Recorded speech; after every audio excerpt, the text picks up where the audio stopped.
They say blood is thicker than water, but they never tell you what happens when you pour $500,000 into the mix. It doesn't just dilute the blood, it turns it into something else entirely. Something cold, something unrecognizable. I learned that lesson the hard way in the silence of my grandmother's attic, with dust motes dancing in a single sunbeam like tiny forgotten ghosts. My name is Alex, and this is the story of how finding a fortune I never knew existed cost me the one thing I thought I'd always have: my family. Before we get into the discovery that tore my world apart, I need you to understand who my grandma Eleanor was. She wasn't just my grandmother, she was my anchor. While my parents, Sarah and Tom, were good people, they were always caught up in the whirlwind of just trying to make ends meet. My dad worked 2 jobs, my mom was a nurse who worked grueling 12-hour shifts. Life was a constant hum of exhaustion and financial anxiety. But Grandma Eleanor's house, that was different. Her house was a sanctuary. It was a small, blue clapboard house on a street lined with oak trees, and it always smelled like cinnamon and old books. She was the one who taught me how to play chess at her wobbly kitchen table, the one who would listen for hours as I rambled on about my childhood dreams of becoming an astronaut or a comic book artist. She never laughed. She would just pour me another glass of iced tea and say, "You have a good heart, Alex, and a creative soul. Don't ever let the world harden it." That was her mantra. She saw something in me that I think even my parents were too busy to notice. I wasn't the star athlete like my cousin David, the son of my Uncle Robert. I wasn't the academic prodigy. I was just Alex, the quiet kid who liked to draw and spend his summers reading in his grandmother's garden. When she passed away peacefully in her sleep at 87, it felt like a part of my own history had been erased. The funeral was a blur of black clothes, awkward hugs, and whispered condolences. My Uncle Robert, my mom's older brother, was a pillar of strength, or at least that's how it appeared. He handled the arrangements, his voice firm and steady, while my mom Sarah seemed to crumble. It had always been that way. Uncle Robert was the decisive one. The businessman with the successful contracting company, the big house in the suburbs, and a confidence that bordered on arrogance. My mom had always looked up to him, deferred to his judgment. I realize now that was a bigger part of the problem than I could have ever imagined. The will was simple. Grandma Eleanor, ever the pragmatist, had few assets. The house, which had a reverse mortgage on it, would have to be sold to pay off the debt.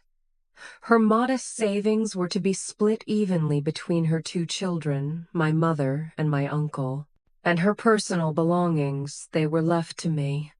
To Alex, the will stated I leave the contents of my home, for he will know the stories behind them. At the time, it felt like a beautiful, sentimental gesture. Uncle Robert clapped me on the back a little too hard and said, "Well, kid, you've got a big job ahead of you. Call me when you've cleared it all out so I can get the realtors in." There was no offer to help, no shared nostalgia, just a deadline. So for the next 3 weeks, I spent every evening and weekend at that little blue house. It was a gut-wrenching process. Every teacup, every photograph, every worn-out armchair held a memory. It was like packing up my own childhood. My girlfriend Chloe was my rock through it all. She'd bring me pizza and beer and just sit with me in silence as I sorted through a lifetime of memories, letting me cry when I needed to. The attic was the last frontier. I'd been putting it off because I knew it would be the hardest. It was her sacred space, the place where she kept the real treasures, not of monetary value, but of memory. Old family albums, my grandfather's war medals, my mother's childhood drawings. The air up there was thick and still smelling of cedar and time itself. I spent a whole Saturday just going through boxes of photographs, losing myself in the black and white faces of ancestors I'd never met. It was late afternoon, and the sun was casting long shadows through the single grimy window when I saw it. Tucked away in the darkest corner behind a stack of old National Geographic magazines was a large sea-worn trunk. It was a steamer trunk, the kind people used to cross oceans with, made of dark wood and bound with brass straps. I'd never seen it before. My heart started to pound a little faster. It felt significant. It wasn't just another box of old clothes. It was locked with a heavy rusted padlock. For a moment I considered leaving it. It was probably just old linens protected from moths. But my grandmother's words from the will echoed in my head. He will know the stories behind them. I had to know. I went down to the garage and found an old crowbar. The sound of the rusted lock breaking echoed through the silent house like a gunshot. It felt like a violation, a breaking of some unspoken trust. But my curiosity was a fire I couldn't put out. I lifted the heavy lid. The first thing I saw was a layer of old yellowed quilts, smelling of lavender. My heart sank a little with disappointment. I was right, just linens. But my hand brushed against something hard underneath. I pulled the quilts away and my breath caught in my throat. It wasn't linens. It was filled with dozens upon dozens of thick manila envelopes all bound together with twine. They were heavy. Too heavy. My hands trembled as I picked one up.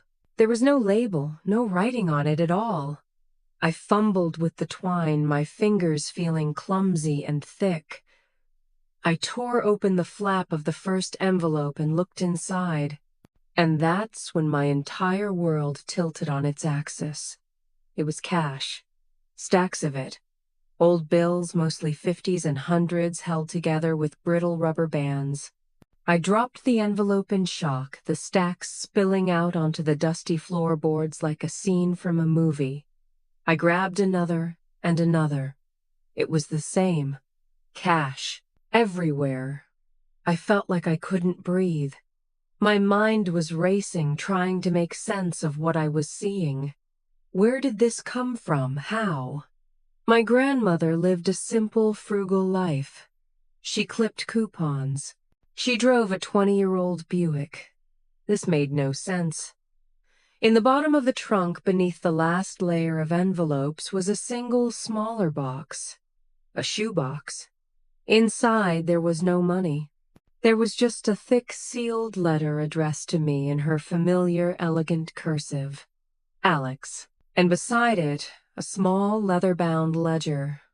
I didn't open the letter. Not yet. The shock was too overwhelming. I spent the next hour just sitting there on the floor of that dusty attic counting. I counted until my hands were black with grime, and my voice was hoarse from whispering the numbers to myself. It wasn't an exact science, but when I finished, the number I landed on was so staggering, so utterly incomprehensible that I had to count it all again. It was just over $500,000. $500, 000. $500,000 sitting in a dusty trunk in a silent house waiting for me. I thought about my student loans, my crappy underpaying job in graphic design, the tiny apartment Chloe and I could barely afford. This money wasn't just a windfall. It was freedom. It was a new life. And in that moment, sitting there alone, I felt an overwhelming wave of love and gratitude for the quiet, unassuming woman who had, in her final act, given me the world. I thought this was the happy ending to my story. I had no idea it was just the beginning of a war. And I had no idea that I was about to face an enemy I never saw coming. If you've ever had a relationship completely change because of money, or if you just want to see how this incredible story unfolds, do me a favor and hit that like button and subscribe to the channel. You're not going to want to miss a single second of this, because what I did next in my naivety and my joy was the biggest mistake of my life.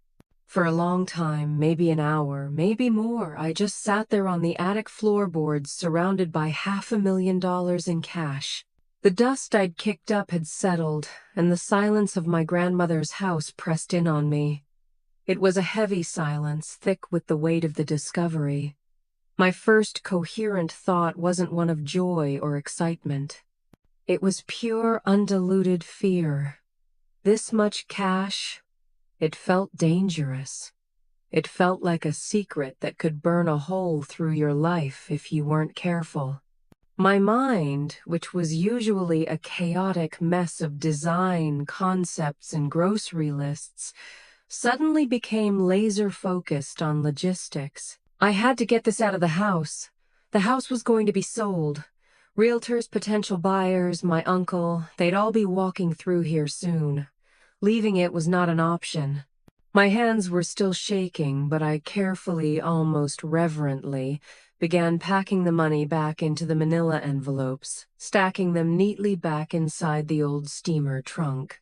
Every stack of bills felt like a brick, not just in weight, but in significance. These weren't just pieces of paper.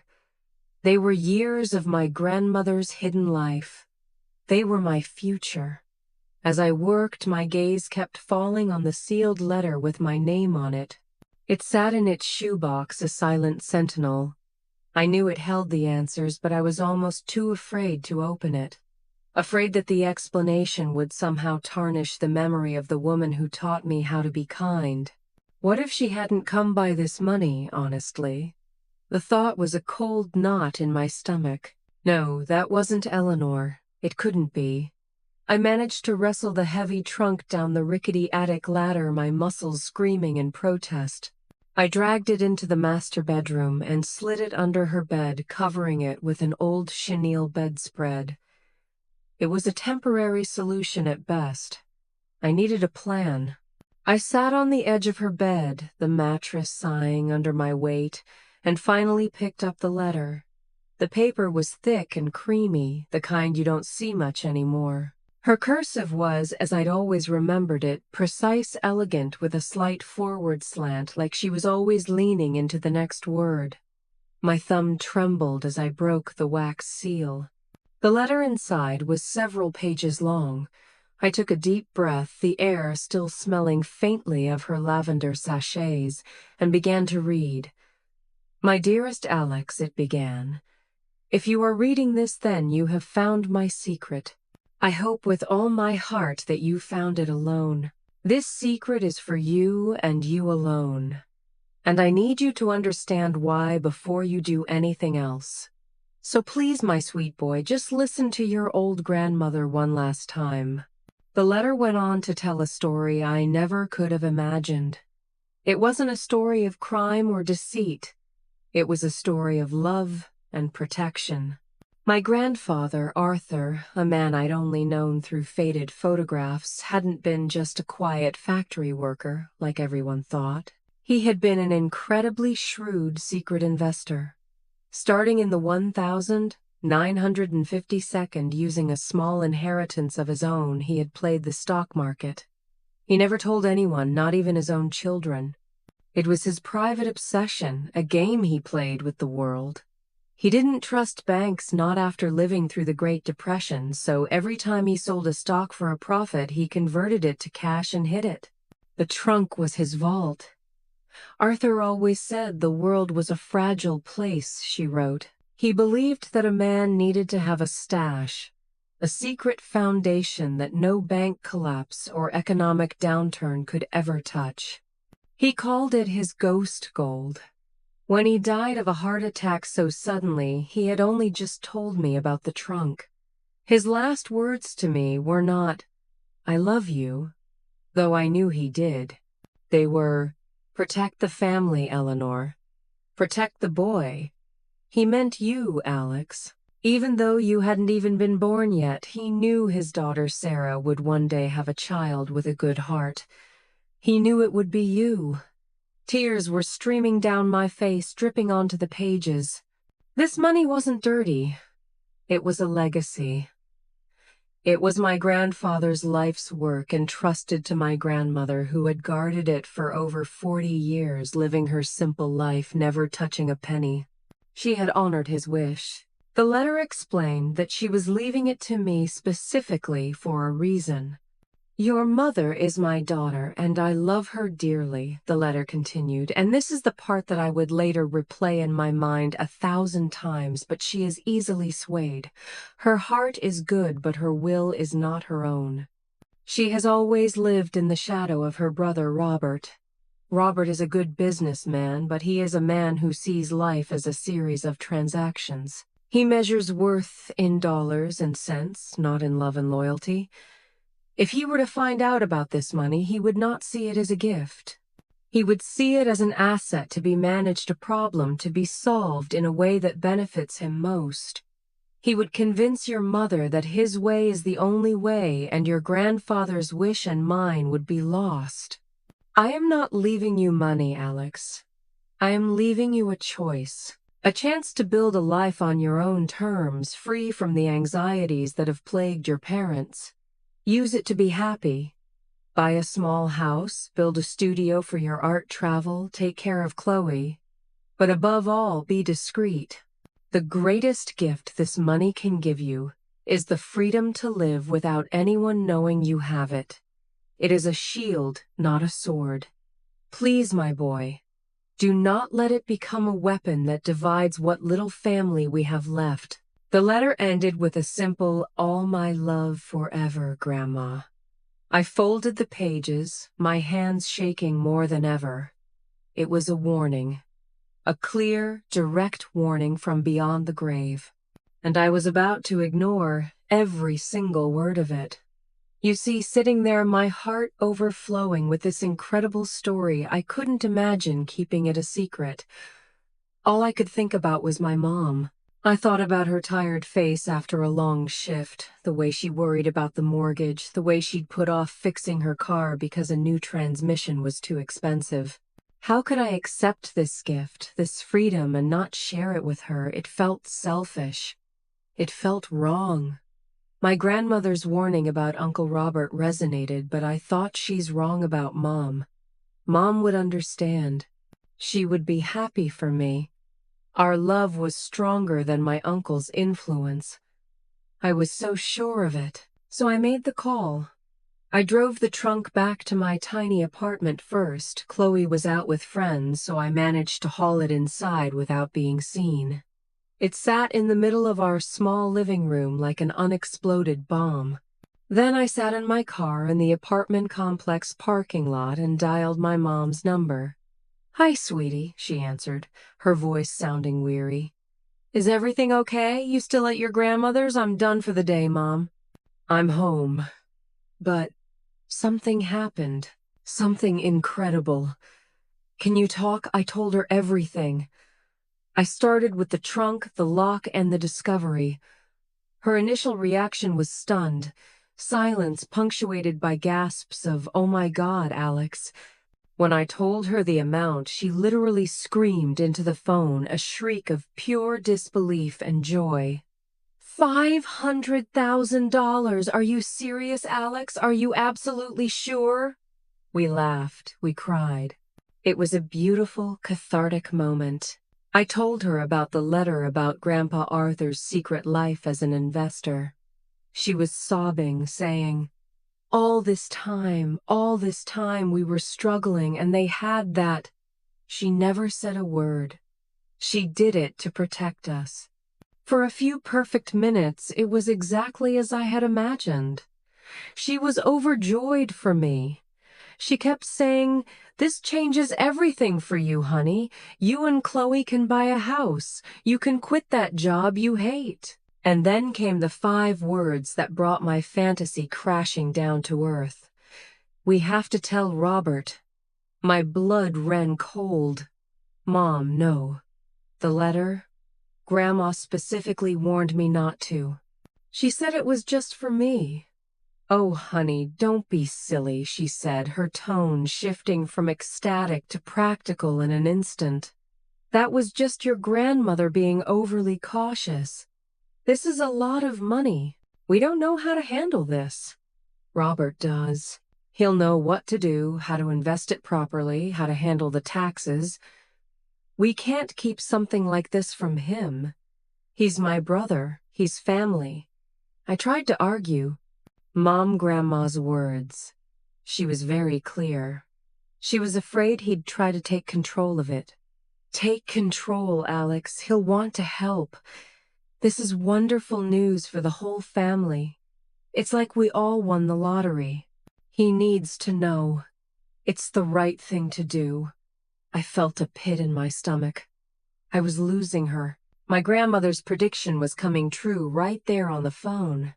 My mom's will was already bending toward his. But the joy in her voice was so infectious, her relief so palpable. Maybe I was the one being paranoid. Maybe Grandma was just an old woman who held on to an old grudge. Uncle Robert was family after all. How bad could it be? He already had his own money. Why would he care about this? Okay, Mom, I said the words, feeling like ash in my mouth. Okay, we'll tell him. The relief in her voice was immediate. Oh, good, I'll call him now and set up a meeting for tomorrow. Just the three of us. We'll go to his house. Oh, Alex, this is the best day of our lives. After we hung up, I sat in my car for a long time, the engine off the parking lot lights buzzing overhead. The initial euphoria had evaporated, replaced by a creeping dread that felt as cold and heavy as the brass straps on that old trunk. I had been given a shield, and in my first act of a free man, I had willingly handed it over to the one person my guardian angel had warned me against. I was walking into the lion's den, holding a map that showed exactly where my treasure was buried, and I had no one to blame but myself. Uncle Robert lived in a part of town where the houses weren't just houses. They were statements, manicured lawns, three-car garages, and imposing brick facades that seemed to look down on the rest of the world. Walking up to his front door the next day with my mom buzzing with an almost childlike excitement beside me, I felt like a lamb being led to a very expensive, tastefully decorated slaughterhouse. My mom was dressed up as if for a holiday. I was wearing jeans and a hoodie, feeling completely out of place, clutching a backpack that contained the ledger and my grandmother's letter, my only pieces of evidence. The moment he opened the door, the power dynamic was set. Uncle Robert was tall, impeccably dressed in a crisp polo shirt, and slacks, his handshake firm, his smile tight and practiced. "Sarah, Alex, come on in," he boomed, ushering us into a foyer with a soaring ceiling and a chandelier that probably cost more than my car. He led us into his home office, a room paneled in dark mahogany, lined with leather-bound books that looked like they'd never been opened. It was a room designed to intimidate, to make you feel small, and it was working perfectly. We sat in leather chairs that were too big for me while he took his place behind a massive oak desk, the king on his throne. So he began leaning forward and steepling his fingers, his eyes locking onto me. "Your mother tells me you found something. Something interesting." My mom couldn't contain herself. She jumped in before I could even speak. "Robert, you're not going to believe it. Dad had a secret. He was investing for years and he hid it all away in a trunk. Alex found it. It's over $500,000 in cash." She said it with a triumphant flourish, like she was presenting him with a winning lottery ticket. Robert's expression didn't change. There was no shock, no joy. Just a flicker of something in his eyes, a keen, calculating glint. He looked at me. "Is that right, Alex? You found $500,000? Just about." I mumbled, my throat suddenly dry. "And Grandma left a letter." She explained everything. It was meant for me. I pulled the letter from my backpack and slid it across the vast expanse of his desk. He picked it up, not with curiosity, but with a kind of detached scrutiny, as if it were a business contract he was about to rip apart. He read it in silence, his face an unreadable mask. My mom watched him, her smile unwavering, expecting him to be as thrilled as she was.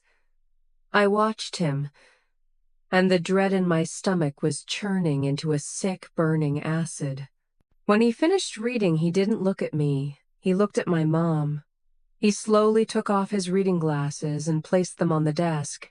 "Well, Sarah," he said, his voice calm and dangerously smooth. "This is quite a situation. Isn't it wonderful?" she beamed. "It's complicated," he corrected her gently. "It's very complicated." He finally turned his gaze back to me. "Alex, where is the money now? It's safe," I said, trying to sound more confident than I felt. "And this trunk, it was in the attic. It was part of the house's contents," he continued, his tone like a lawyer cross-examining a hostile witness. "Yes, but the letter says," he held up a hand, cutting me off. "The letter is a lovely sentiment, Alex. A sweet, emotional note from a grandmother to her grandson.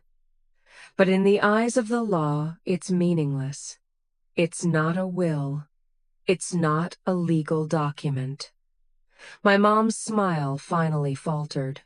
"What are you talking about, Robert? Mom's wishes are right there in writing." He sighed, a patient, condescending sound. "Sarah, you're not thinking clearly.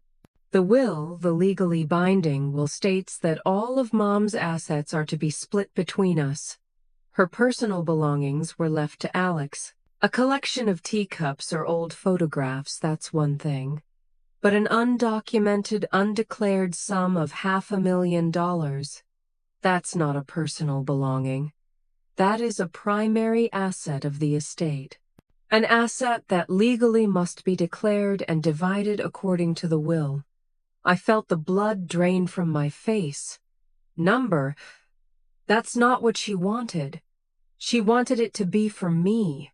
She was trying to protect it from you." The words were out before I could stop them. Robert's eyes narrowed. He didn't raise his voice. He didn't have to. "Be very careful, Alex.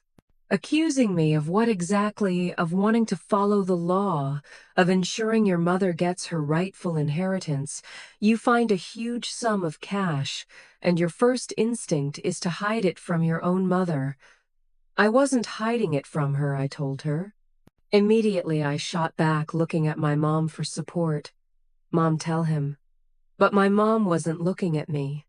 She was looking at Robert, her face a mask of confusion and distress. He had planted the seed of doubt, and it was taking root. Was I trying to cut her out? "He's right, Alex," she said softly, her voice barely a whisper. "It is part of the estate. It's our inheritance." From Mom and Dad. The betrayal was so swift, so absolute, it literally took my breath away. It was a physical blow. My own mother. The woman whose struggles had motivated me to share this in the first place was now siding with the very person Grandma had warned me about. "Mom, how can you say that?" After reading her letter, my voice cracked. "Robert knows about these things, honey," she pleaded, wringing her hands. "This is business. It's law. It's not personal." "Not personal." I stood up my chair, scraping against the hardwood floor. "It's the most personal thing in the world. It was Grandpa's legacy and Grandma's last wish, and you're just going to hand it over to him because he has a bigger desk." That's when Robert's calm demeanor finally cracked. He stood up, his height and presence dominating the room. "Sit down, son," he said, his voice low and menacing. "You're being emotional and naive. This money is now a legal problem. It's undeclared cash. If you were to just deposit this in a bank, the IRS would be all over you so fast your head would spin. It needs to be handled correctly through the estate. It needs to be laundered legally." He said the last part with a smirk, like he was proud of the phrase. "It will be declared as an asset, taxes will be paid, and what's left will be divided. That is the only way." Divided how I challenged him. "The will says between you and Mom." "That's right," he said smoothly. "But I'm a reasonable man. We'll split it 3 ways. Between me, your mother, and you, you'll still walk away with a significant amount of money tax-free. More money than you've ever seen in your life. It's a generous offer. A generous offer. He was offering me a piece of my own gift. The audacity was staggering. It's not yours to offer, I said, my voice shaking with rage. It's mine. He leaned across the desk, his face inches from mine. The practiced smile was gone, replaced by a cold, hard glare. Let me make this very clear to you, Alex. You have two choices. You can accept my very generous offer, and we handle this as a family quietly and cleanly. Or you can try to fight me, and if you do, I will file a motion with the probate court claiming that you have discovered and are actively hiding assets from the estate. I will drag you through a legal battle that will drain you of every penny you have. I will freeze that cash so you can't touch it, and it will sit in an evidence locker for years while we fight this out. And in the end, when my lawyers are done with you, you'll be lucky to walk away with enough to cover your own legal fees. I will take that trunk, and I will take every last dollar. Do you understand me? It was an ultimatum. A declaration of war. I looked at my mom, my last hope. Her face was pale, tears welling in her eyes, but she wouldn't meet my gaze. She was looking at the floor, defeated. She had made her choice. She had chosen her brother, the man with the power and the plan over her own son and her own mother's dying wish. I didn't say another word. I just grabbed my backpack from the floor and walked out of the office, out of the imposing brick house, and back into a world that suddenly felt a whole lot colder. As I walked down the perfectly paved driveway, I could feel their eyes on my back. I didn't look back. I got in my car, and the first person I called was Chloe.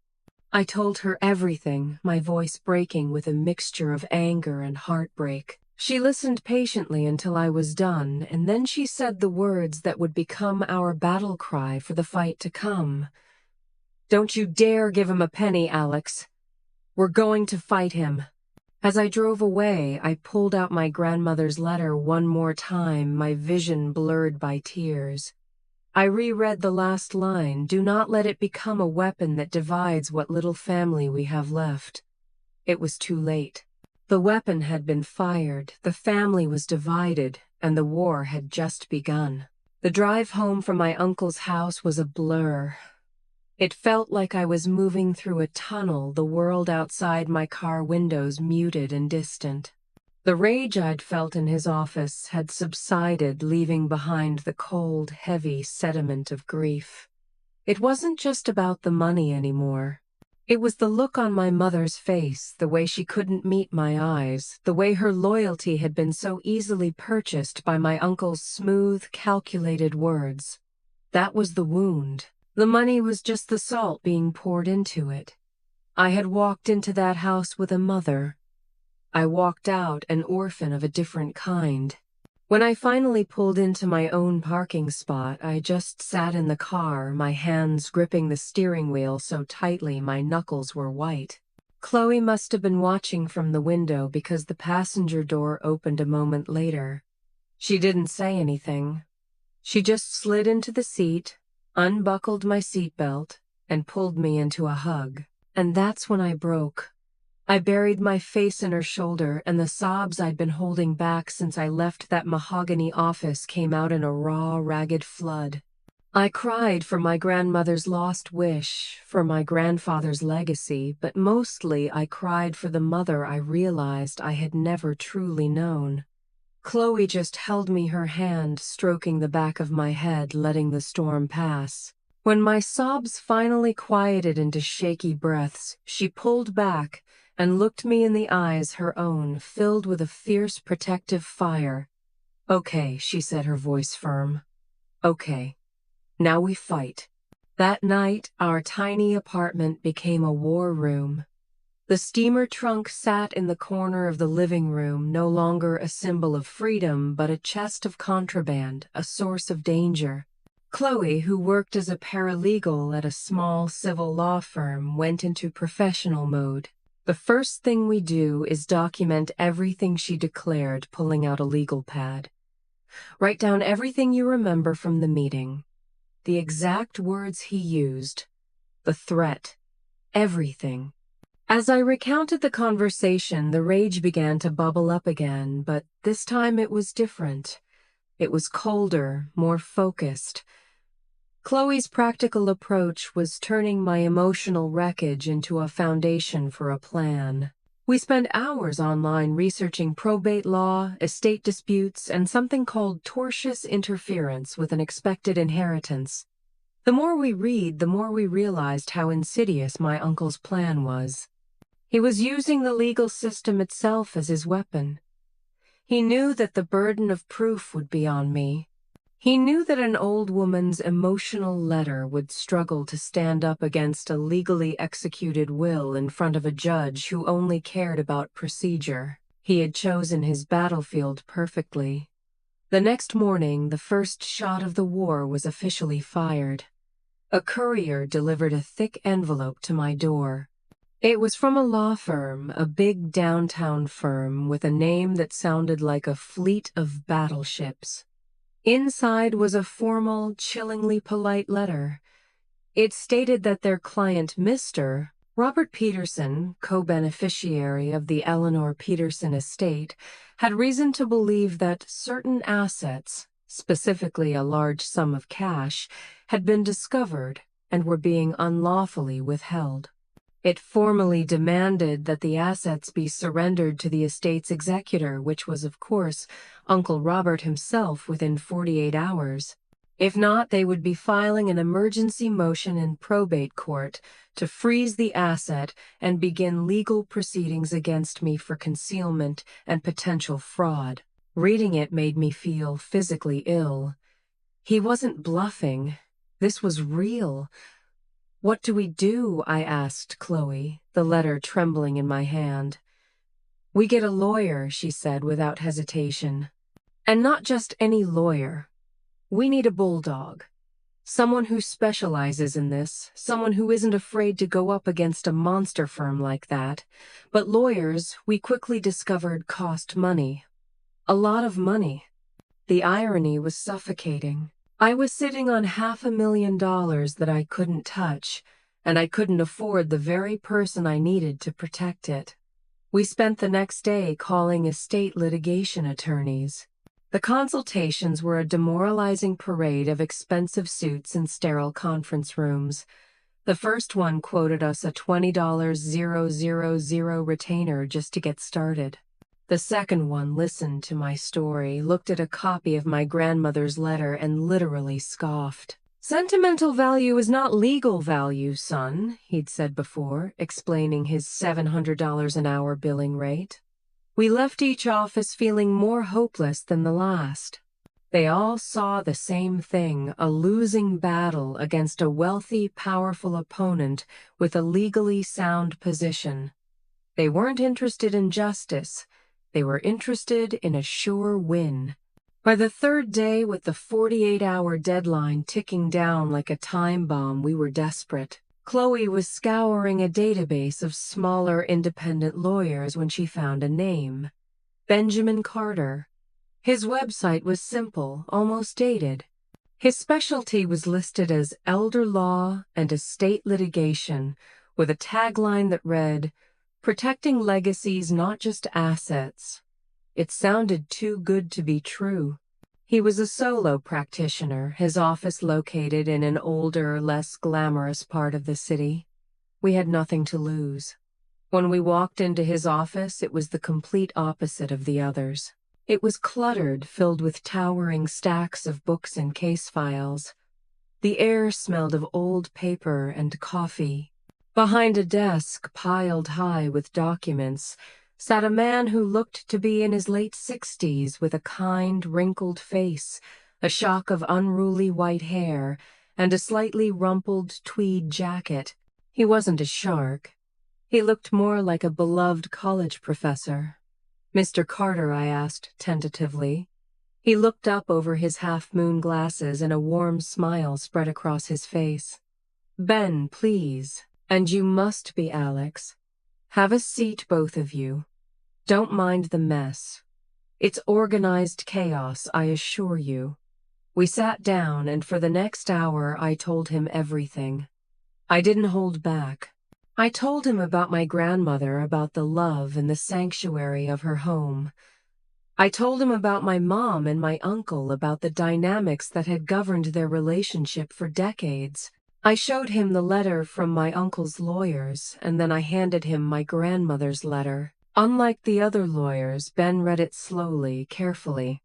He read it twice. He didn't scoff. When he finally looked up, his eyes, magnified by his glasses, were filled with a compassionate intelligence. He took a long sip of his coffee.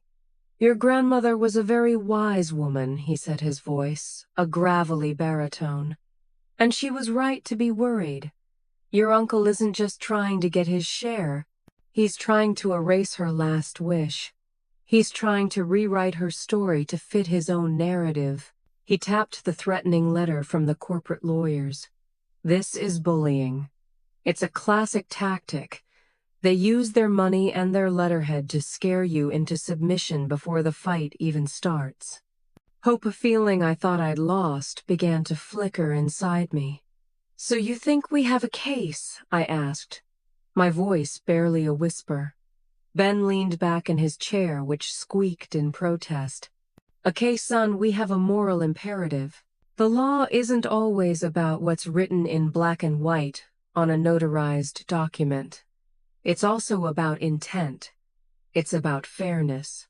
Your grandmother's letter, while not a will, is a powerful piece of evidence demonstrating her intent. We can't argue that the will is invalid, but we can argue that your uncle is exerting undue influence over your mother, and that he is deliberately interfering with a gift you were intended to receive." Chloe jumped in. "But we can't afford a retainer. Not a big one anyway. We've been to other firms." Ben held up a hand, stopping her. "I know the type. They smell a deep-pocketed opponent, and they'd rather join them than fight them." He looked me straight in the eye, his gaze steady and unwavering. "Alex, I'm not going to lie to you. This will be a nasty, brutal fight. Your uncle will try to paint you as a greedy, ungrateful grandson who is trying to steal his mother's inheritance. It will get ugly. It will get personal. You have to be prepared for that." "I am," I said, my voice stronger now. "Good," he nodded. "Because I'm not going to charge you a $20,000 retainer." He paused, letting the silence hang in the air. "I'll take this case on contingency." Chloe and I just stared at him. A contingency fee meant he would only get paid if we won. It was a massive gamble on his part.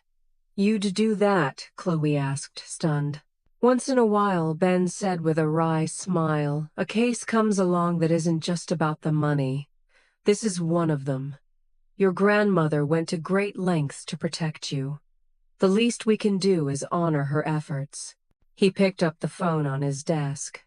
"Now I believe we have a letter to respond to. Let's let the battleship lawyers know that we're prepared to fire back." As Ben started dictating a response to his assistant, I looked at Chloe, and she squeezed my hand so tightly it hurt. It was the first time in days I felt like I could breathe. We had found our bulldog. He was just disguised as a kindly old professor. The battle lines had been drawn, and for the first time I felt like we had a fighting chance. But I had no idea how low my uncle was willing to stoop, or that the next attack wouldn't come from his lawyers, but from the one place I was least prepared to defend against the rest of my family. With Ben Carter on our side, the suffocating panic began to recede, replaced by a grim determination. The first step was to secure the money. Following Ben's advice, we rented a safe deposit box at a bank far from our neighborhood. The process of moving the cash was one of the most nerve-wracking experiences of my life. I packed the envelopes into 2 large duffel bags, and Chloe and I drove to the bank, my eyes constantly checking the rear-view mirror, my heart pounding at every stoplight. The entire time I felt like a criminal, even though I was just trying to protect what was mine. Locking that metal box and walking away with the key felt like a small but significant victory. The asset was no longer in Robert's easy reach. Ben's response to my uncle's lawyers was a masterpiece of legal prose. It was firm, respectful, and utterly uncompromising. It acknowledged the existence of the discovered cash, but asserted that it was a non-probate gift clearly intended for me, as evidenced by the written documentation left by the deceased.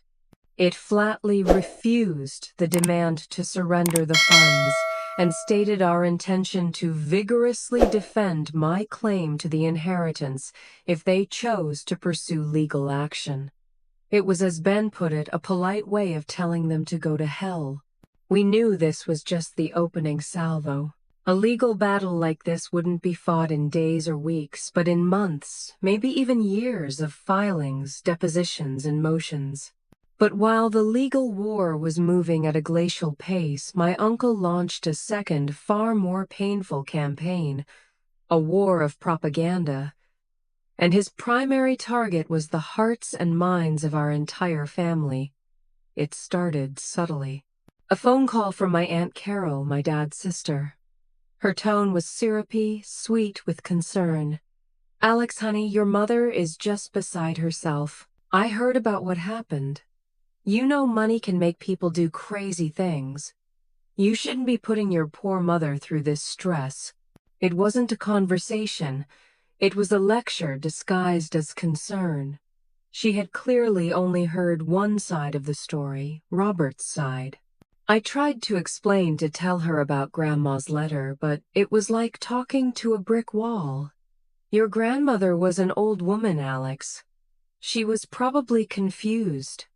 The will is what matters." Then came the text messages from my cousin David, Uncle Robert's son. David and I had never been close. He was the high school quarterback, the popular jock, while I was the quiet art kid. He had followed in his father's footsteps, working at his contracting company, and he worshipped the ground Robert walked on. His texts were blunt and accusatory. "Dude, what is your problem? My dad said you found a bunch of money and now you're trying to screw over your own mom. That's a low blow even for you." Every communication was a variation on the same theme: Alex is greedy. Alex is delusional. Alex is hurting his mother. Robert, the master manipulator, had framed the narrative perfectly.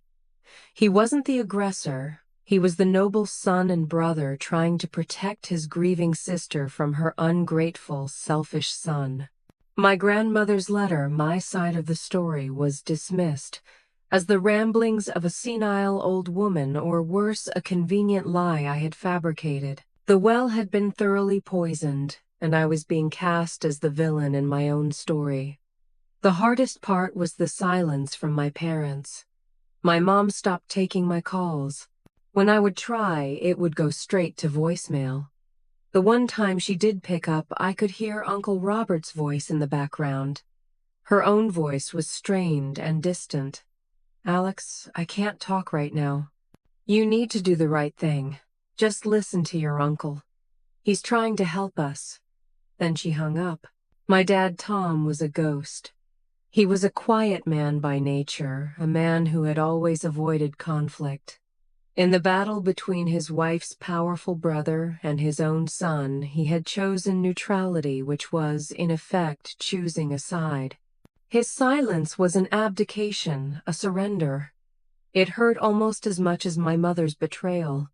The climax of this campaign came about 2 weeks after our meeting with Ben. My mom called and in a flat, emotionless voice asked me to come over for dinner. "Your father and I need to talk to you," she said.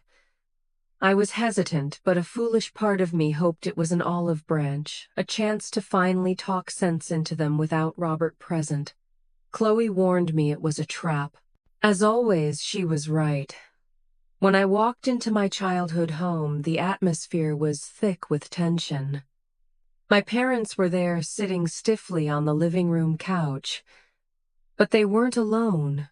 My Uncle Robert was there sitting in my dad's favorite armchair like he owned it. And so was my cousin David and my Aunt Carol. It was an ambush, an intervention. I stood in the doorway, my stomach turning to ice. "What is this?" I asked. It was my mother who spoke first, her eyes red-rimmed, her voice trembling with rehearsed sincerity. "Alex, we're all here because we love you. We're worried about you. This obsession with the money, it's not healthy. You're not thinking straight." Uncle Robert took over, his tone calm and paternal, which made it all the more infuriating. "Son, we just want to resolve this. There's no need for lawyers and fighting. We're family. We've worked out a new proposal, a better one." He slid a piece of paper onto the coffee table. "We are prepared to offer you a one-time lump sum payment of $100,000 tax-free in exchange for you returning the rest of the money to the estate. It's more than generous. It's a chance for you to walk away from this with a clean conscience and your family intact. $100,000. Out of 500,000. He was negotiating, but it was the negotiation of a hostage taker. I looked around the room at the faces of my family. They were all looking at me with the same expression, a mixture of pity and judgment. They truly believed I was the one in the wrong. They had all bought into Robert's story. "It's not about the money," I said, my voice shaking with a fury I could barely control. "It's about Grandma's last wish."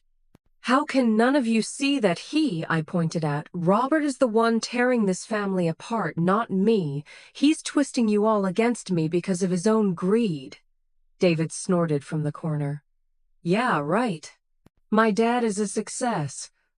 He doesn't need Grandma's little stash of cash. He's trying to protect Aunt Sarah from you." "Protect me," I said, turning to my mom. "Mom, look at me. I'm your son.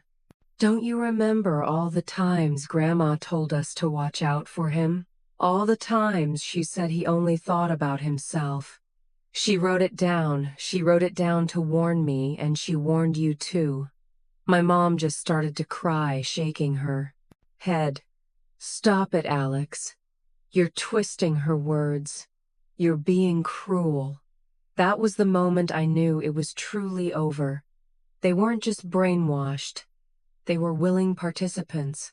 They had chosen the comfort of Robert's simple, villainous narrative over the complicated, painful truth. They needed a bad guy, and I was it. It was easier than confronting the fact that the real monster was sitting right there in their living room pretending to be their savior.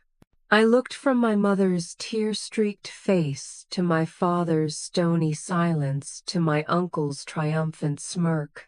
The love I had for them was still there, but it was now encased in a thick, protective layer of disappointment and heartbreak. "I'm not accepting your offer," I said, my voice now steady and cold. "This isn't a negotiation. It's theft, and I won't be a part of it." I turned to my mother and father. "I'm your son, and you have let this man convince you that I am your enemy. When this is all over, no matter how it ends, you're going to have to live with that, not me." I walked out the front door without looking back, the sound of my mother's sobbing following me out into the night. I got in my car and drove with no destination in mind. I had a lawyer. I had a righteous cause. I had Chloe. But as I drove through the dark suburban streets, I had never felt so utterly and completely alone. I had the truth on my side, but they had each other. And I was starting to realize that in a war like this, the truth might not be enough. The drive away from my parents' house that night felt like a final severing. I had held on to a sliver of hope that my mom would eventually see reason, that her love for me would overcome her fear of her brother. That hope died in their living room, surrounded by the jury of my family who had already declared me guilty. I didn't go straight home to Chloe.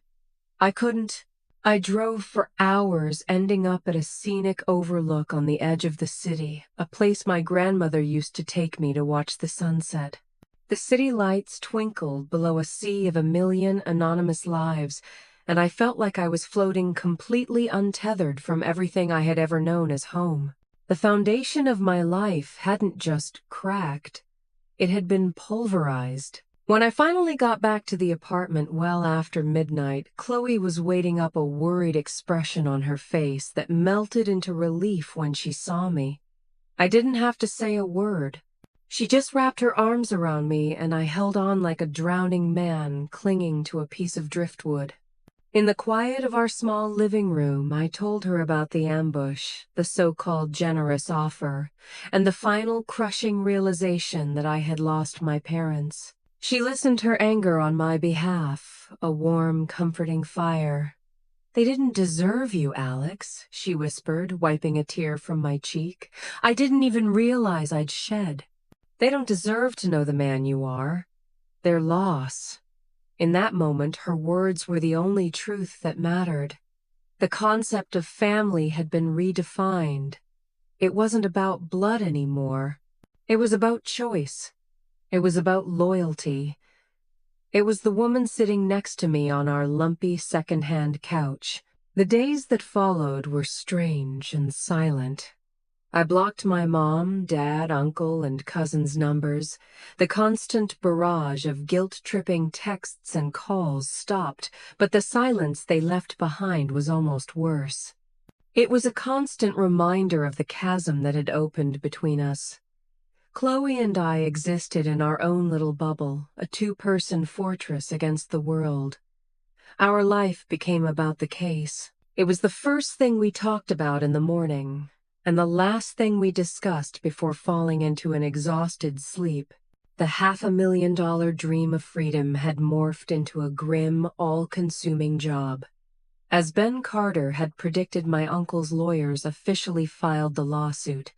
A process server, a weary-looking man in a cheap suit, handed me the papers one evening as I was getting the mail. Being formally served is a bizarre experience. It turns a family dispute into a public record, a cold-numbered case file in a dusty courthouse basement. The language in the complaint was brutal. It accused me of unlawful conversion of estate assets, of deceit, and of causing severe emotional distress to my grieving mother. They painted me as a cold, calculating monster, and reading it felt like being stabbed with 1,000 paper cuts. We took the papers straight to Ben's office the next morning. He read through them with a calm, practiced eye, unfazed by the inflammatory language. "Standard procedure," he grunted, tossing the thick document onto his already cluttered desk. "They're throwing everything at the wall to see what sticks. Now the real work begins. Discovery." He explained that discovery was the phase where both sides are legally required to share information. They would demand documents from us, and we would demand documents from them. It was, he said, where most battles were truly won or lost, not in a dramatic courtroom showdown, but in the meticulous sifting of facts and evidence. "They're going to ask for your bank statements, your emails, your text messages, anything to try and build their narrative that you're a greedy manipulator who preyed on his grandmother," he warned. "And we're going to ask for your uncle's financial records, his business dealings, his communications with your mother. We need to find a pattern." That weekend, as Chloe and I were boxing up my financial history, a task that felt both invasive and necessary, my mind kept drifting back to the trunk. We had focused so much on my grandmother's letter, but there was something else. "The ledger," I said aloud, suddenly stopping what I was doing. Chloe looked up from a stack of bank statements. "What ledger?" "Grandpa Arthur's ledger. It was in the shoebox with the letter. I gave it to Ben with everything else, but we never really looked at it. We were so focused on Grandma's warning." A jolt of energy went through me. I called Ben's cell even though it was a Saturday. He answered on the second ring, his voice as gravelly as ever. I asked him about the little leather-bound book. "Ah, yes," he said. "The ledger, full of your grandfather's stock trades. Fascinating from a historical perspective, but I didn't see much of legal use. It's mostly just dates and numbers. Can I come get it? I asked. I just have a feeling. There might be something more in there. Ben, bless his heart, agreed to meet me at his office. An hour later, I was sitting at his conference table, the little black book in my hands. It smelled of old leather and my grandfather's pipe tobacco, a scent I could faintly remember from early childhood. On the surface, Ben was right. The first 50 or so pages were meticulously kept records of stock purchases and sales from the 52nd, 62nd, and 72nd. But then I started noticing something else. In the margins next to certain entries, my grandfather had made little notes in his tight, blocky handwriting. A note from 1968 next to a sale of Ford stock used profit to finally pay off the mortgage. Eleanor can rest easy. A note from 1974 Sarah's braces. She hates them, but she'll have a beautiful smile. These weren't just financial records. This was a diary. It was the secret history of his love for his family, told through the language he understood best: numbers and investments. I felt a lump form in my throat. He wasn't some cold, detached investor. Every transaction was tied to a hope, a dream, a responsibility for the people he loved. I kept turning the pages, my heart aching with a connection to this man I'd never really known. And then I found it. An entry from the spring of 1985. It was a withdrawal, not a stock sale. A significant one. $10,000. And in the margin, my grandfather had written loan to Robert for his contracting business. He says this is his big shot. I have my doubts. The boy is all confidence and no character. He promises to pay it back in 5 years with interest. We will see. My breath caught. I frantically flipped through the next several years of the ledger. There were no entries indicating a repayment. Nothing. But it was the final note scribbled at the bottom of a page dated 1991 that made the hair on my arms stand up. Saw Robert today. He was driving a new Cadillac. Bragged to me about how he'd hustled his startup capital and that only fools pay back family loans. He laughed. He thought I'd be proud of his cleverness. I have never been so disappointed in my son. This is the last penny he will ever get from me. Eleanor and I agreed. We must protect the family from his greed. The trunk is for Sarah's boy. He has a good heart. Robert will never know. I stared at the page, my hands trembling. This was it. This was the smoking gun.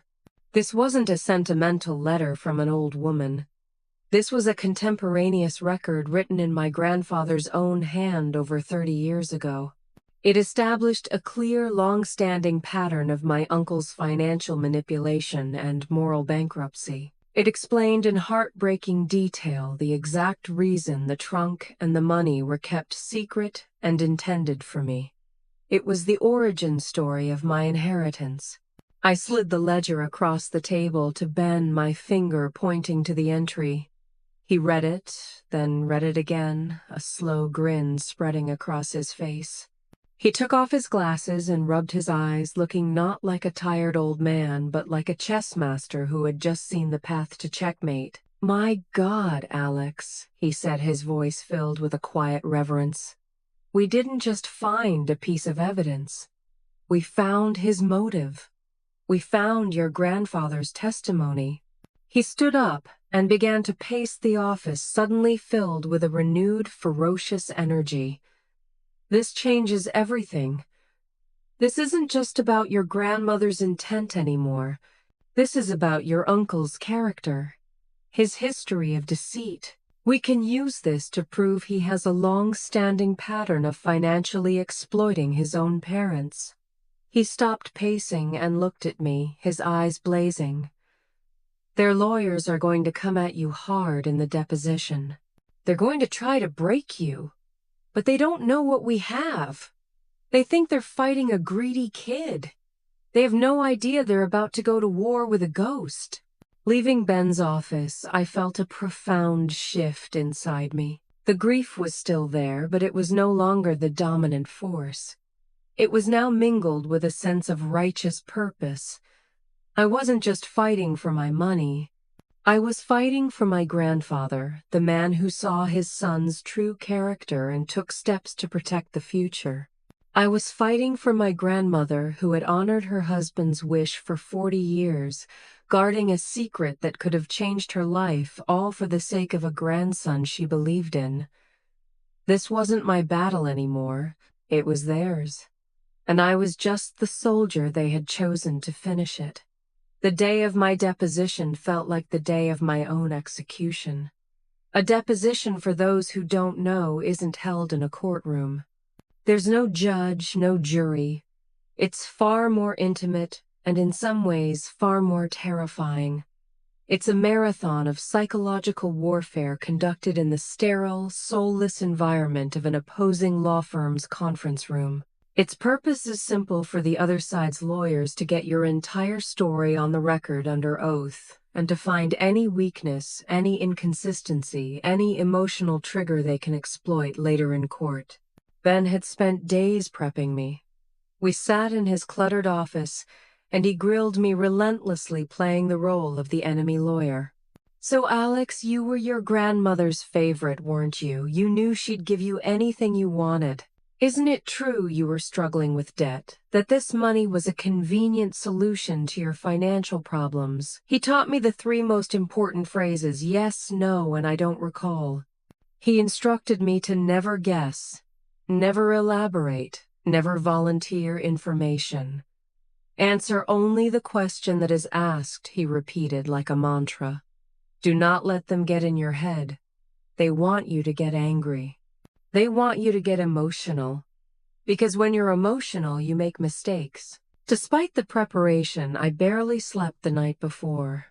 I walked into the lobby of the downtown skyscraper that housed my uncle's law firm, feeling like a gladiator entering the Colosseum. Chloe was with me, a silent, steadying presence. She squeezed my hand before we entered the conference room, whispering, "Just remember the ledger. Remember who you're fighting for." The conference room was exactly what you'd expect. A long, polished mahogany table, a dozen black leather chairs, and a panoramic view of the city that seemed designed to make you feel small. At one end of the table sat their legal team, led by a man named Marcus Thorne, who looked like he'd been born in a tailored suit. He had slicked back hair, a predatory smile, and the cold, dead eyes of a shark. And next to him, sitting there like a visiting monarch, was my Uncle Robert. He gave me a curt, dismissive nod, his face a mask of smug confidence. He was there for one reason: to intimidate me. A court reporter sat at the head of the table, her fingers poised over her stenotype machine, ready to capture every word, every stutter, every sigh. Ben and I sat down opposite them. Ben gave me a reassuring look and began setting up his own files, completely unruffled by the high-priced spectacle. The deposition began. For the first hour, Marcus Thorne's questions were basic, designed to lull me into a false sense of security. My name, my address, my education, my employment history. Then he started to circle his prey. "Let's talk about your relationship with your grandmother, Eleanor Peterson," he said, his voice dripping with synthetic sympathy. "You were close, I understand." "Yes," I said.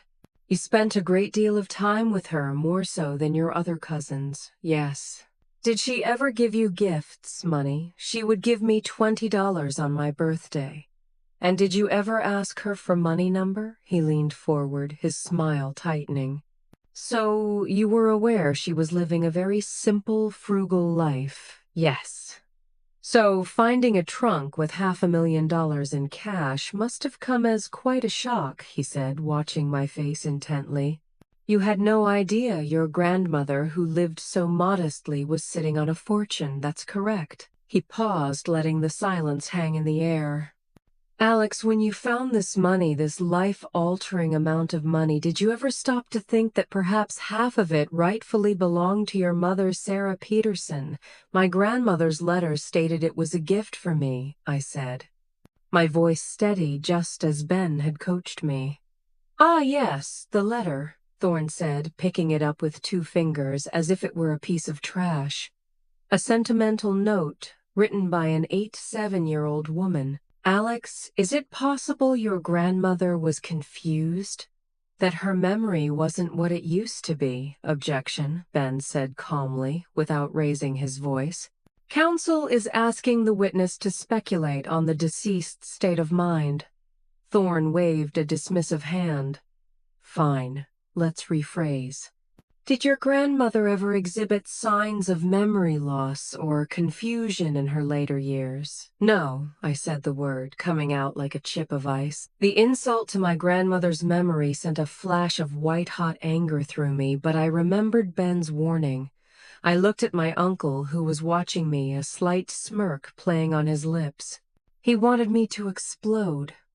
I refused to give him the satisfaction. For the next 4 hours, Thorne relentlessly hammered away at me. He twisted my love for my grandmother into opportunism. He portrayed my financial struggles as a motive for theft. He tried to paint a picture of me as a manipulative grandson who took advantage of a frail old woman, and then callously tried to cut his own grieving mother out of her inheritance.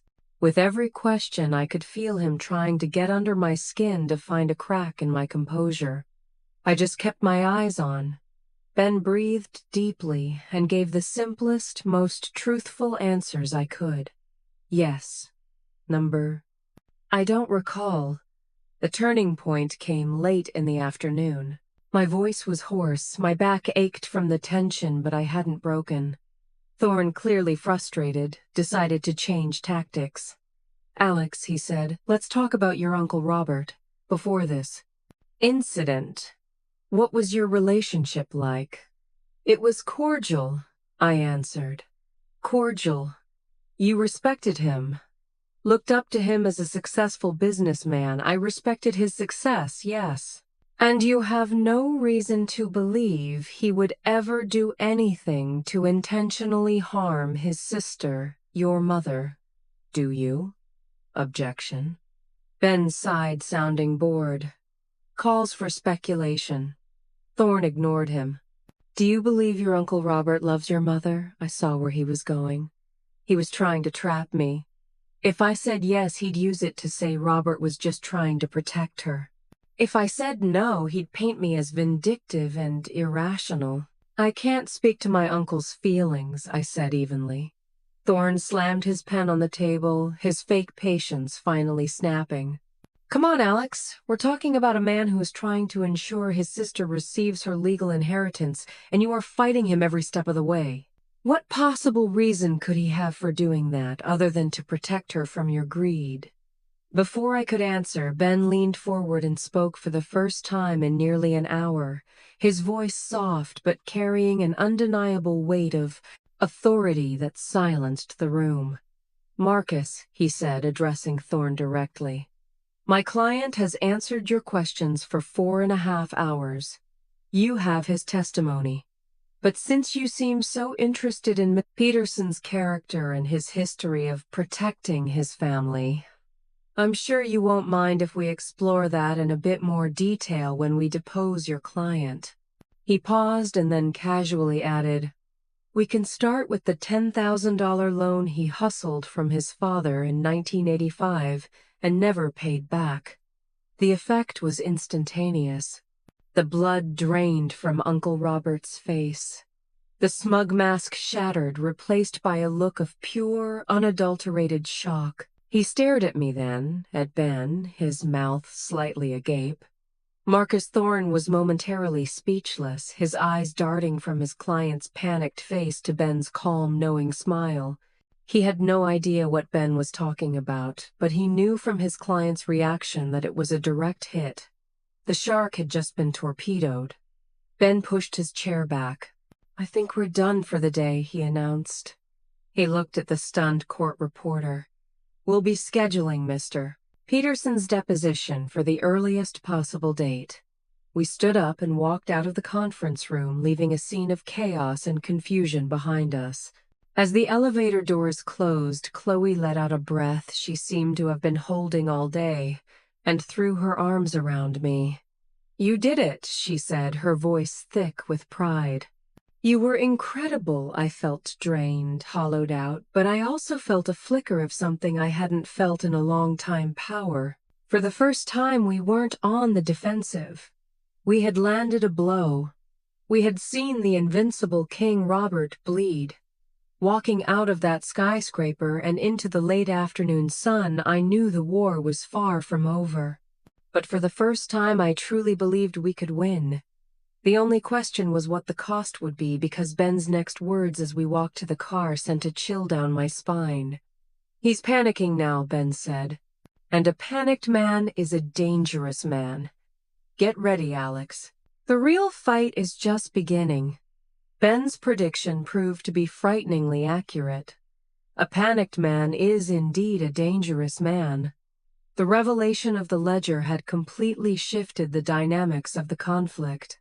Before, my uncle held all the cards, the legal high ground, the financial resources, and the family's loyalty. Now we had the truth, a documented 30-year-old truth that completely undermined his entire narrative. He was no longer the noble protector of the family. He was a proven manipulator with a history of exploiting his own parents. And he knew it.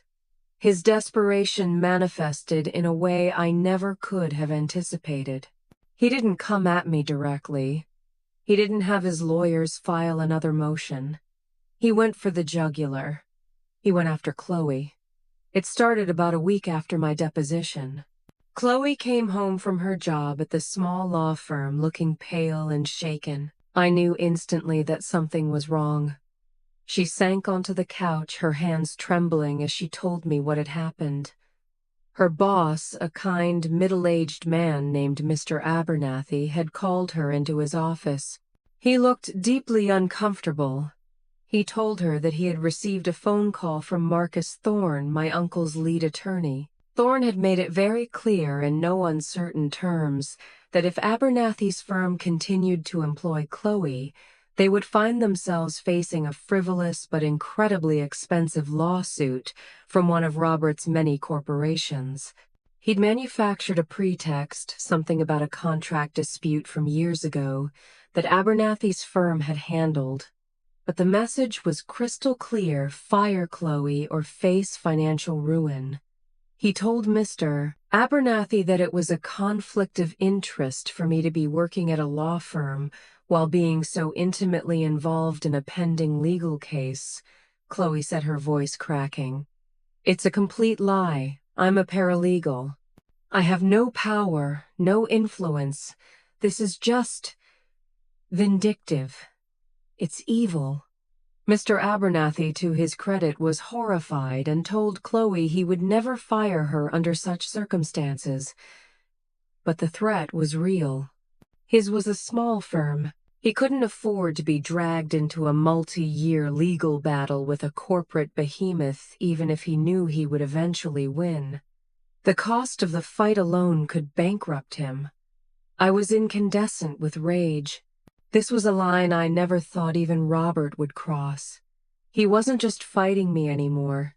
He was trying to destroy the life of an innocent person, the woman I loved, simply to gain leverage over me. He was trying to isolate me, to cut off my support system, to make the price of this fight so high that I would have no choice but to surrender.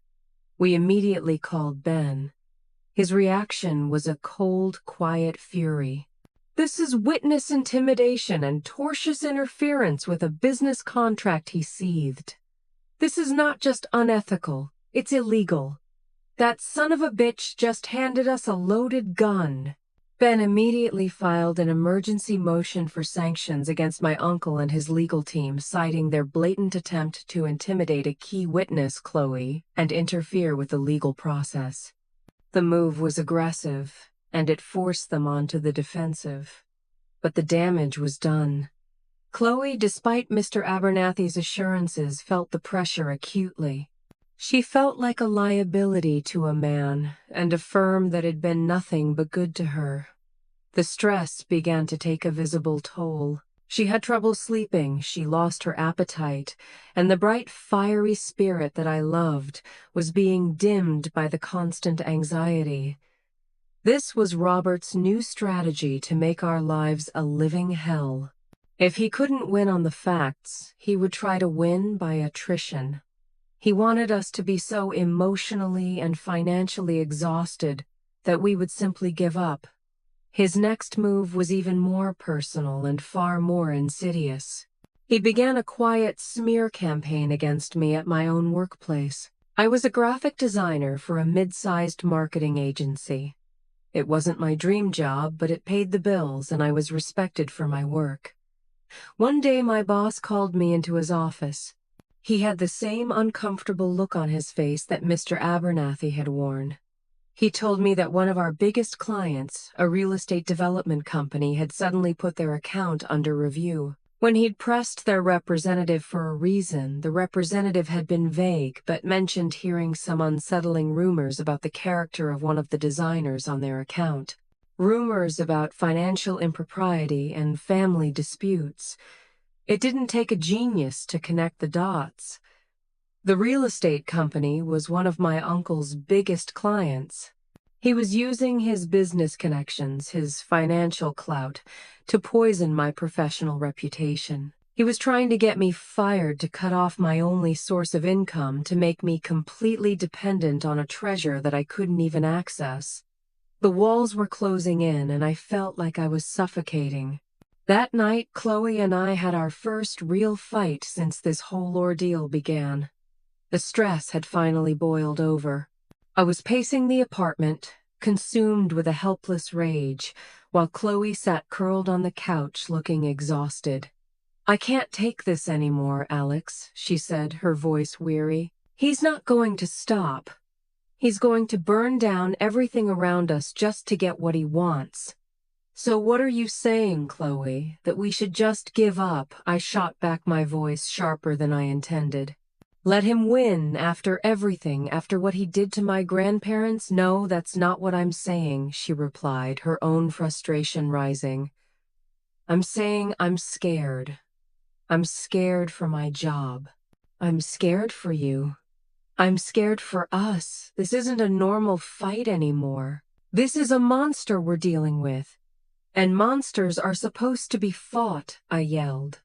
"Are you on my side or not?" The words hung in the air, ugly and venomous. I saw the hurt in her eyes, and I hated myself for it. This was what Robert wanted.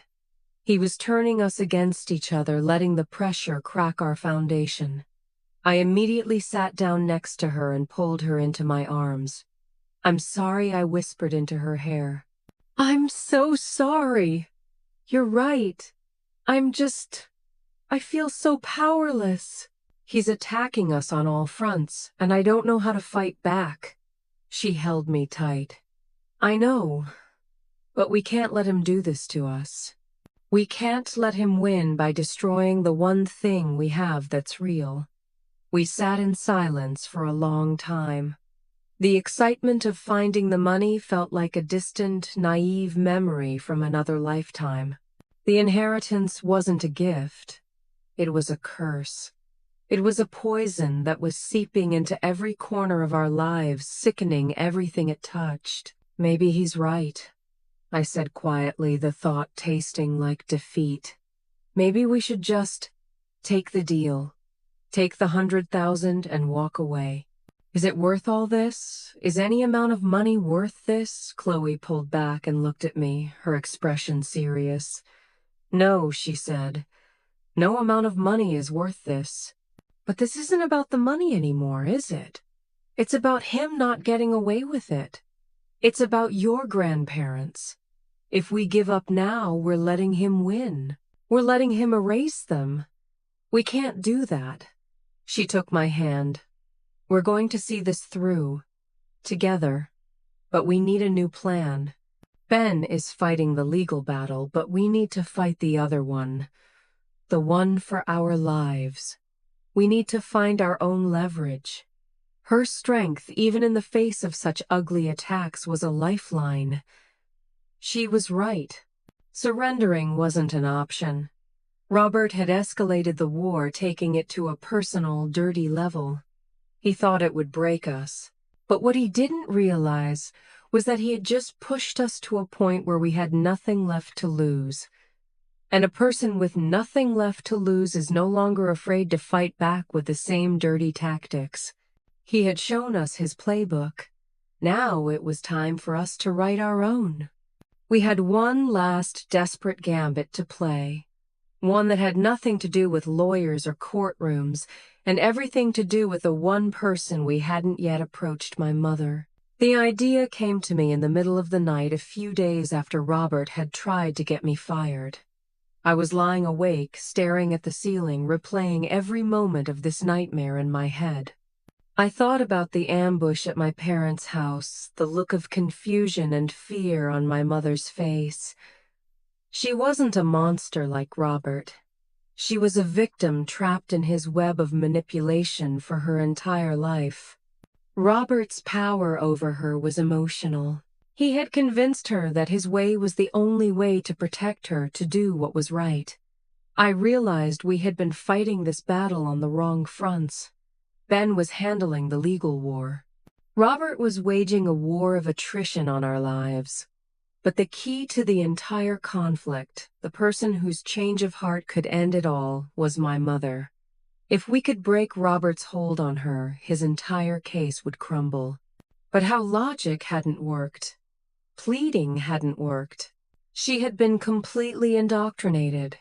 We couldn't fight Robert's emotional manipulation with legal arguments. We had to fight it with a more powerful emotion. We had to fight it with memory. The next morning I told Chloe my plan. It was a long shot, a desperate Hail Mary pass. "I'm going to go back to Grandma's house," I said. "The sale hasn't closed yet. The contents are still mine. I'm not looking for more evidence. I'm looking for a ghost." Chloe understood immediately. "Her photograph albums," she whispered. "Exactly," I said. "Robert has been controlling the narrative, framing Grandma as a confused old woman and Grandpa as a distant memory. I need to bring them back to life. I need to remind my mother who her parents really were." That afternoon I used the key I still had and let myself into the little blue house. It was eerily silent and still. A thin layer of dust had started to settle on the furniture, and the air was stale. Most of my grandmother's personal effects had been packed away, but I knew exactly where to find what I was looking for.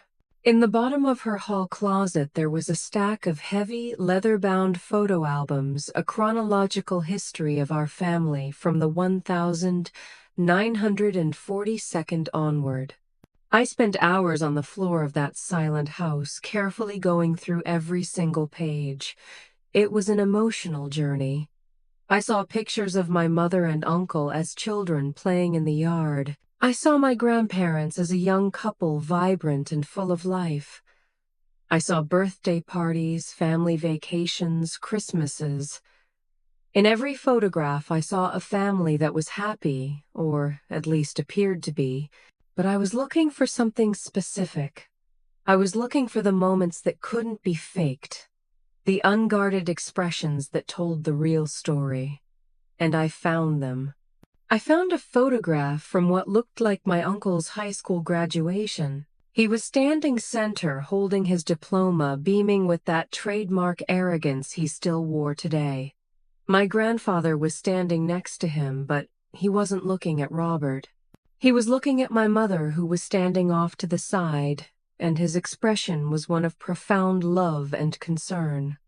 It was all there in that one look. I found another picture from a family picnic a few years later. Robert was showing off a new watch, his arms slung around his father's shoulders in a gesture that seemed more possessive than affectionate. My grandfather's smile was tight, his eyes distant. He was there physically, but his heart was somewhere else. The most powerful image, however, was a simple one. It was a candid shot of my grandmother and my mother sitting on the porch swing. My mom looked to be in her early 20s. She was crying about something, her face buried in her mother's shoulder. And my grandmother Eleanor was holding her hand, stroking her daughter's hair, her face a perfect portrait of fierce, unconditional maternal love. The look in her eyes was one that said, "I will protect you from everything and anything."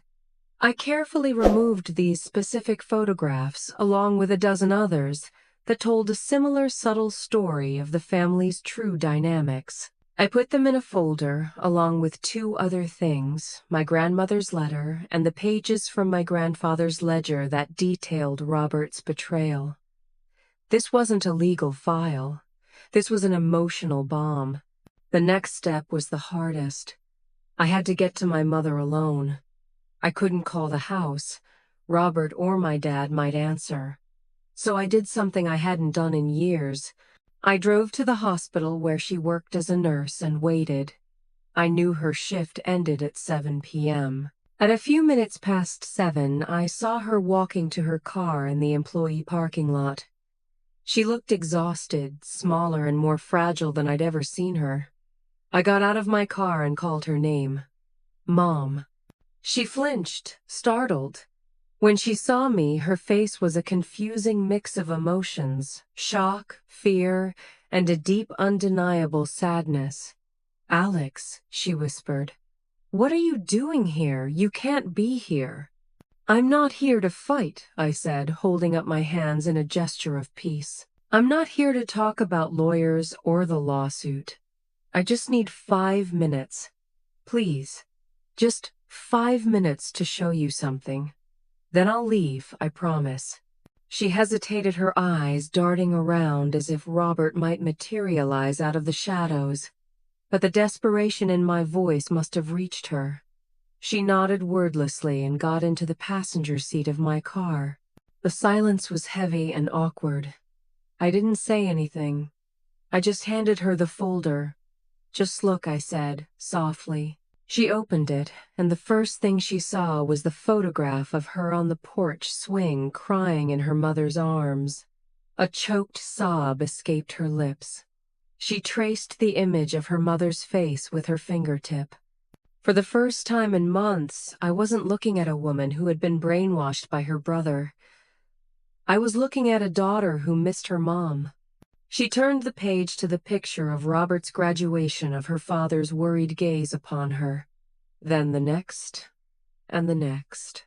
The photographs were working their magic, bypassing the logical walls her brother had built, and striking directly at her heart. They were reminding her of a truth that she had been forced to forget. Then she got to the ledger pages. She read her father's words, his disappointment in her brother, his fierce desire to protect the family from Robert's greed. Her hands began to shake. Finally, she reread her mother's letter, but this time the context was different. It wasn't the rambling of a confused old woman. It was the final act of a loving mother, consistent with a lifetime of protection, a lifetime captured in the photographs she had just seen.